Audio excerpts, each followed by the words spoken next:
Hello there and welcome to Campbell Diva Chronicles, so uplifting the downtrodden is our focus. Today is Family Day in Canada and I'm wishing every one of you a happy Family Day.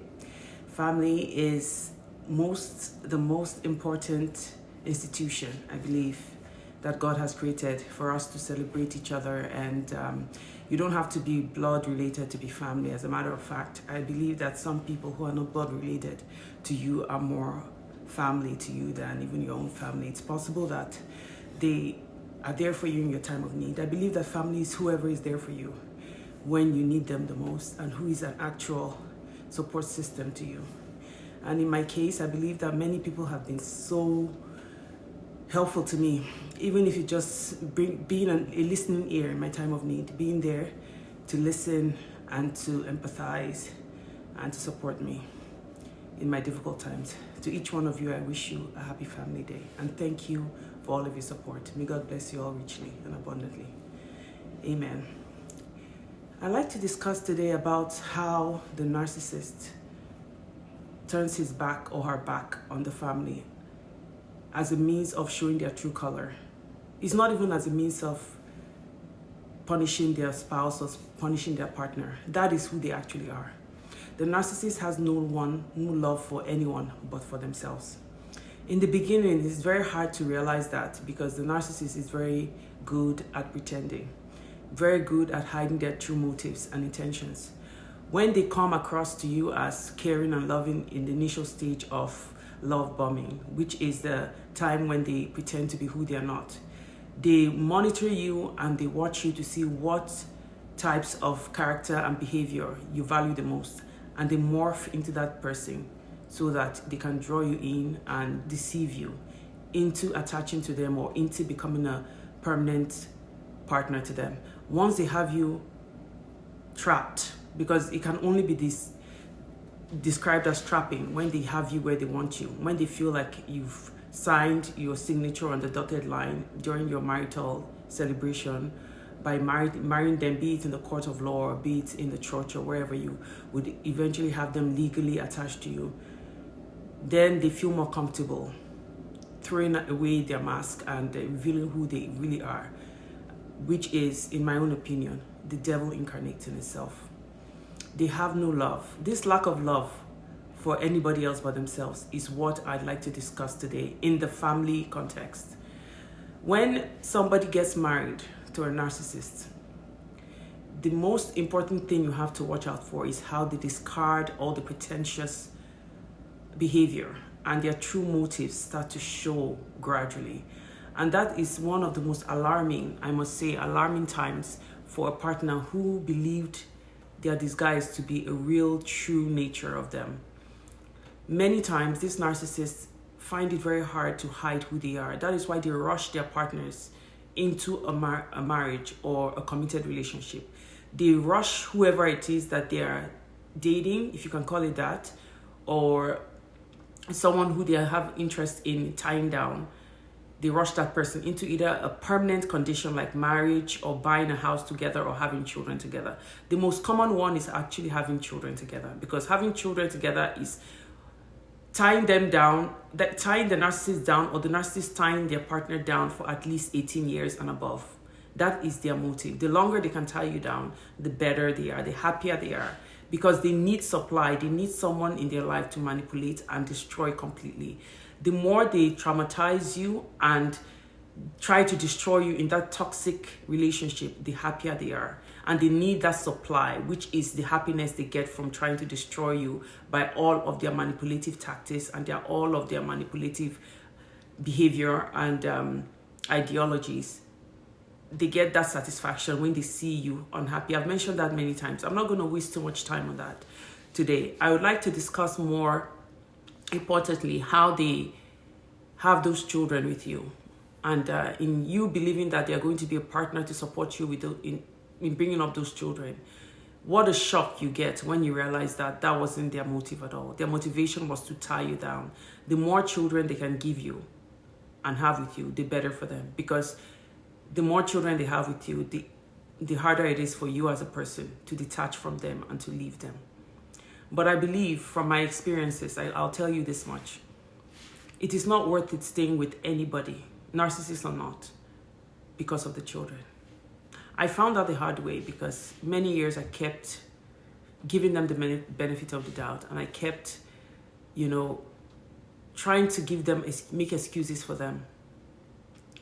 And making excuses for them sometimes can impact upon the children's lives in a way that you would never imagine possible. Psychologically especially, emotionally, and many a times physically, in the case where the narcissist is physically abusive. I've had the partner in my life headbutt not just me, but at least 2 of my other children. It's shameful to say that, and I'm actually embarrassed about it myself, even though I know that I didn't commit that act. I've had the narcissist in my life headbutt his own children. Can you imagine someone headbutting their own child? That is where the brain is, and that is where God has put all of your thinking faculties. When I think about how long I stayed, I actually find myself blaming myself many times for staying that long. And I find myself wondering if I had not compromised so much to the point of, actually impacting my children in a way where they were physically assaulted or physically attacked by their own father, I would have saved them many physical and psychological, repercussions. So this is my call out to those of you who are still in such relationships where you watch and where you sit back and keep making excuses for your partner. For the children's sake, please leave. Find a way out. I know it's easier said than done. And I know that these children won't be able to come out and actually tell you the pains they are going through and the physical turmoil they experience. And not to mention, in other senses, emotional otherwise, when they're by themselves. What's going through their mind? Many a times they feel abandoned by both parents because they believe that the spouse, be it the wife or the father or the husband, who is the attacker or who is the perpetrator of this abuse, and the partner who's sitting back and watching them are both to blame. Because if you sit back and keep making excuses, believing that one day it will get better, your wishful thinking might turn out to be a nightmare in the end for you and your children.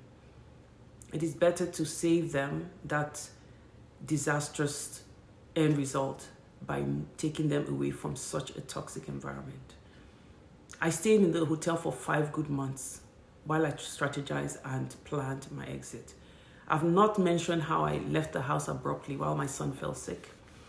While he was sick and in the hospital and, for many months I believe because of the toxic environment.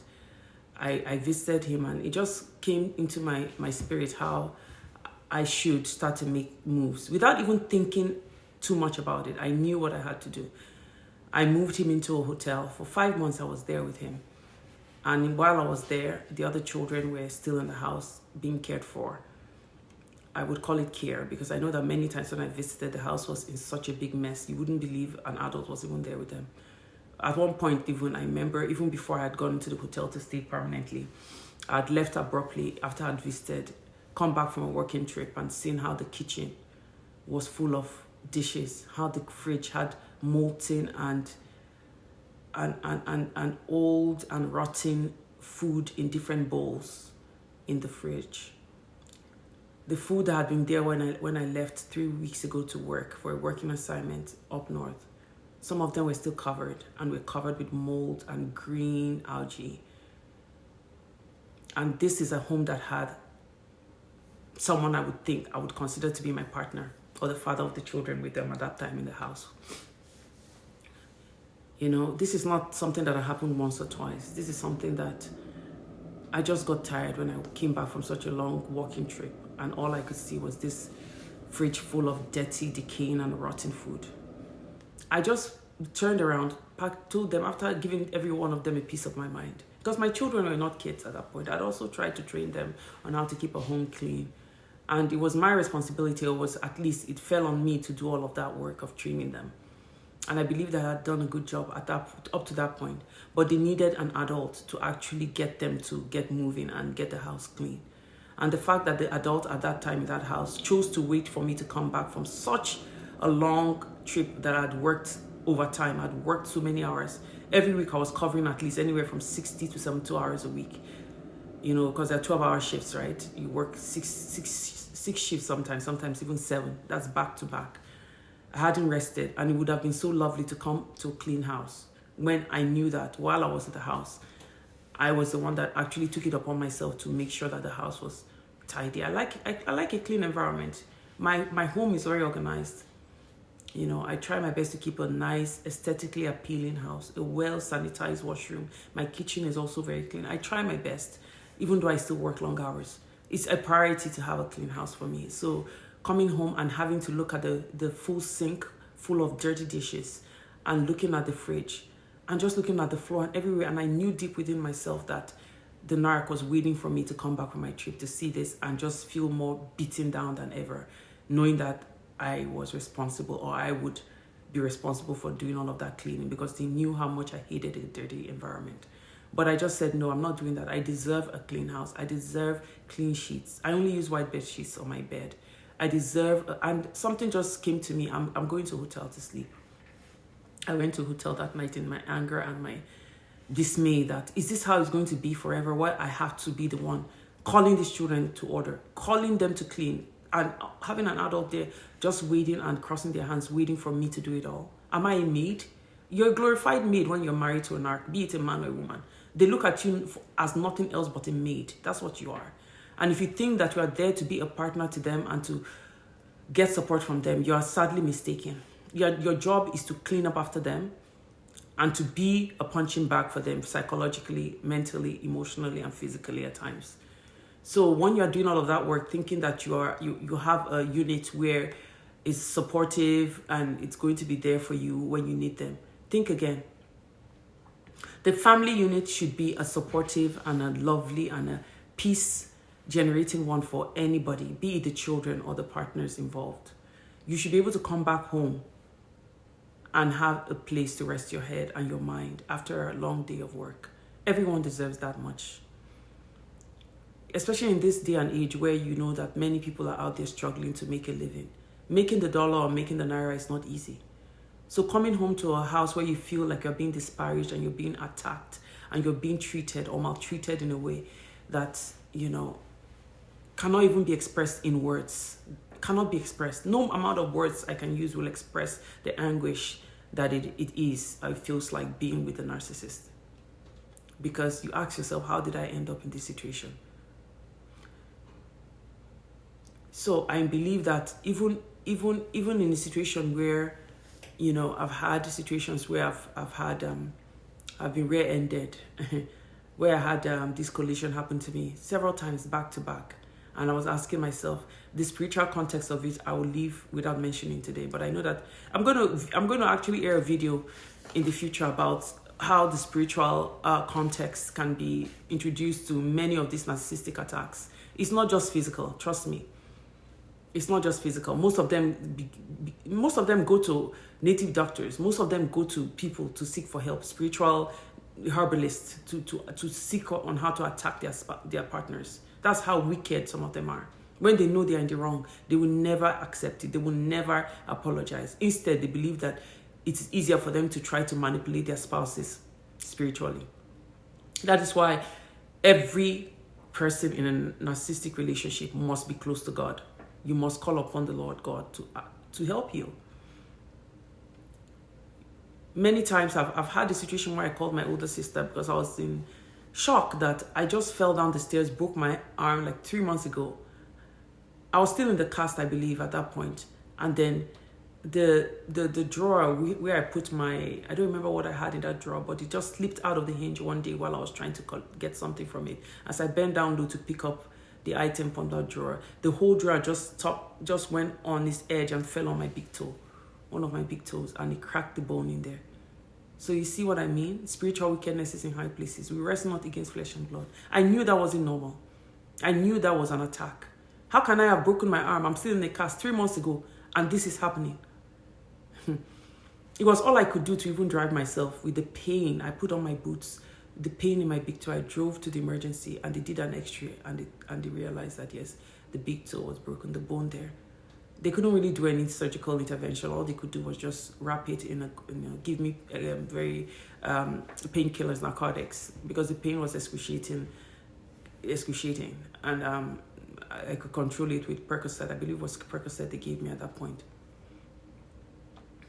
The family unit should be a place of peace and tranquility. It shouldn't be a place where arrows are being thrown at you, where daggers are being drawn at every point, no matter how small or how petty the situation is.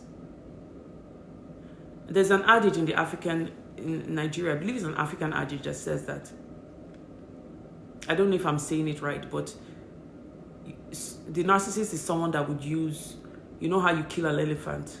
They will go after an ant with what they need to kill an elephant. Like, pick your battles. That doesn't mean anything to a narcissist. A narcissist does not pick their battles. Every small battle is a mighty war to them. Every small battle is a mighty war. It's a big deal because to them, it is a slight upon their very, very fragile egos. They have very low self-esteem.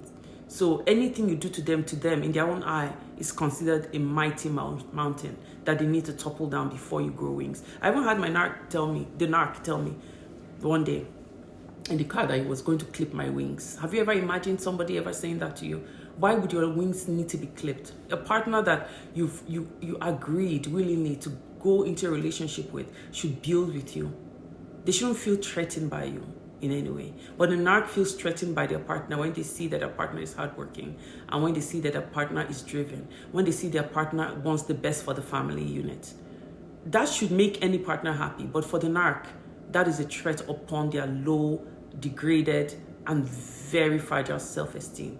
They do not want to see anybody do well within their cycle of influence. They prefer to influence and manipulate and even destroy anyone around them that would dare to want to do well. Even if the person that's working hard around them is just doing well for the benefit of even themselves or the family unit. They don't care. They just don't want your light to shine around them. They rather snuff out that light before they let it shine around them. Another time, the narcissist told me if they had known better, they would have stopped me from advancing my education. Can you imagine that? Meanwhile, the education that they were referring to was an education that I had utilized in providing for the family as well, because it was my job to provide all the food and buy all the groceries, and also buying clothes. I didn't need permission from the narc to buy clothes for my children or to take care of things that I needed in the house, to make the house aesthetically appealing, or to make myself or even them once in a while, the clothing. I didn't make it it wasn't my job to buy their clothes. But if I saw once in a while anything that I thought they would like, which I'm not, well, at the end of the day, I don't believe in designer clothing, even though once in a while I do, indulge. Because I make my own clothing. I went to fashion school for 2 years, and for many years I was sewing. And that almost went down the drain because of their attack against me. It became the least of my, the least of my worries to sew and to make clothing, because I was trying to actually just work. I spoke to my dad, and my dad said, just keep working. The money from your healthcare and your nursing is more important, because that's actually bringing in more, I would say, constant income than the other fashion. The fashion is there because it's my hobby, and I've never given it up, and neither do I plan to give it up. So for someone to tell you that if they had known that you would have been, they would have stopped you from going, it only made me want to go to school more, because I remember before I got into that relationship, that was one of the first things I said. At the age of 20, I said, I want to go to school. What was the response at that time? It doesn't matter, you go to school, you can still go to school while you're married. I'll help you, I'll assist you. All of those promises went down the drain. Once I had my son, which made sure I had my son before I started going to school. I had my son in 98. I went to did my course. I did my 1-year course and as an RPN, and finished before even the end of that year. I believe going into 1999. And I didn't really receive physical or financial assistance from him. But all I received was, I guess at that point, it was, thankfully I didn't have to pay bills, but I was paying for my own tuition and paying for the nanny that cared for my son. He said to me, are you not the one that said you want to go to school? So take care of it yourself. That is how a narcissist is. They go back on their promises without thinking twice. They go back on anything they've told you they would do. The word of a narcissist is worth zero, zilch, nothing. If a narcissist promises you something and you're standing on that promise thinking that they won't break it, think again. The family unit must be protected. The family unit must be held up. The plan of God is that family unit must bind together to pray and to seek his face earnestly. And that is why there's a huge attack against the family unit. The kingdom of hell is angry to see a family that prays, a family that seeks the face of God, a family that is caring and loving, and a family that follows the precepts of the Bible. The demonic realm hates that. And they put people like narcissists, toxic psychopaths and psychopaths, and sociopaths in the world to prevent that from happening. As long as you have that knowledge and knowing that there's a big attack on the family unit, and prepare yourself and put on the whole armor of God, that you may be able to stand against the wiles of the devil. That's what the Bible tells us in Ephesians. As long as you know that there's a big and huge attack against the family unit, you'll be better prepared to pray against any such attacks. But while the person that's in that relationship with you is the attacker, it makes it even almost virtually impossible. It's not impossible, but it makes it 100 times harder to pray, because the person with you in that relationship becomes the attacker. You're not fighting against outside forces.